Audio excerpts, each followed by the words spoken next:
Assalamualaikum warahmatullahi wabarakatuh. Pada kesempatan ini saya akan menjelaskan tentang logaritma dan sifat-sifat pada logaritma. Jadi dasar teori dari logaritma adalah bentuk pangkat. Sehingga kita perlu mengingat kembali apa itu bentuk pangkat, di mana A pangkat N merupakan perkalian A dikali A sebanyak N faktor. Misalkan hasil dari perkalian sama dengan M, maka bentuk ini kita dapat menulis sebagai A pangkat N sama dengan M. Contoh, 2 pangkat 3 sama dengan 2 kali 2 kali 2 sama dengan 8. Jadi kita menulis 2 pangkat 3 sama dengan 8. Pada bentuk ini, A disebut sebagai basis atau bilangan pokok. Kemudian N disebut sebagai pangkat atau eksponen, sedangkan M disebut sebagai hasil pangkat. Bentuk pangkat ini di mana A pangkat N sama dengan M dapat ditulis dalam bentuk logaritma sehingga menjadi A log M sama dengan N. Pada bentuk ini, A disebut sebagai bilangan pokok atau basis, di mana bilangan pokok ini atau basis ini memiliki syarat A terus lebih besar dari 0 dan tidak sama dengan 1.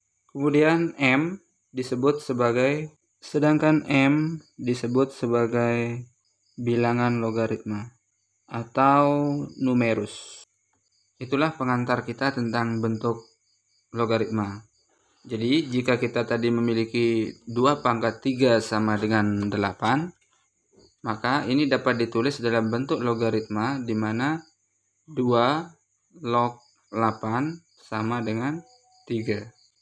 Kemudian hal penting lainnya yang perlu kita bahas adalah tentang logaritma basis 10, di mana kita ketahui bahwa 10 pangkat N sama dengan M dapat ditulis dalam bentuk logaritma 10 log M sama dengan N.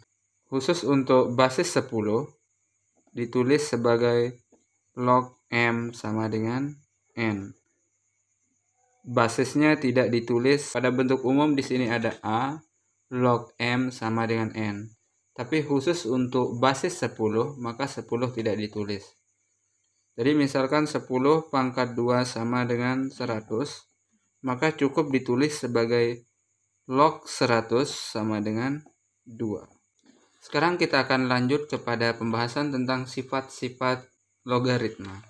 Sebelum kita lanjut kepada pembahasan tentang sifat-sifat logaritma, bagi kalian yang baru mampir di channel ini, silakan di-subscribe dulu sebagai bentuk dukungan kalian. Sifat pertama yaitu A log A sama dengan 1. Jika basisnya sama dengan numerusnya, maka hasilnya adalah 1. Kemudian sifat kedua, A log 1 sama dengan 0. Kemudian sifat ketiga yang paling sering akan kita gunakan adalah A log P dikali Q sama dengan A log P ditambah A log Q. Sifat keempat yaitu A log P dibagi Q ini sama dengan A log P min A log Q.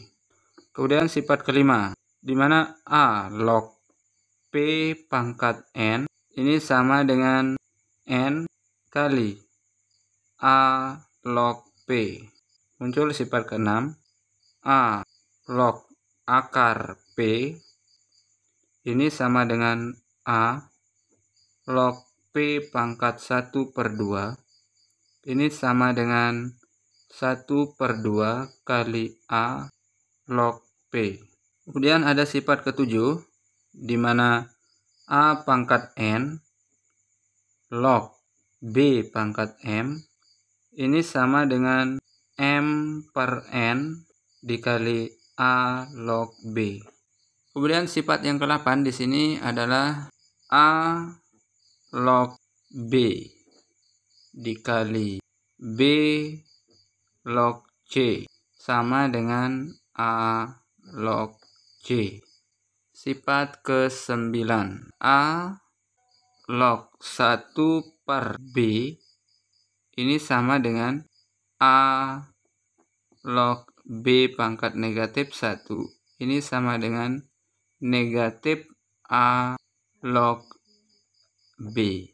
Kemudian sifat yang ke-10, di mana A log B ini sama dengan P log B, P log A. Dan P log B per P log A ini sama dengan 1 per B log A. Kadang-kadang sifat yang ke-10 ini ditulis juga sebagai A log B sama dengan 1 per B log A. Sifat-sifat ini perlu kalian catat dan mungkin akan kita gunakan pada kesempatan berikutnya ketika kita menghitung atau mencari solusi dari permasalahan-permasalahan logaritma. Demikian pembahasan tentang dasar logaritma dan beberapa sifat logaritma. Sekian dan terima kasih. Wassalamualaikum warahmatullahi wabarakatuh.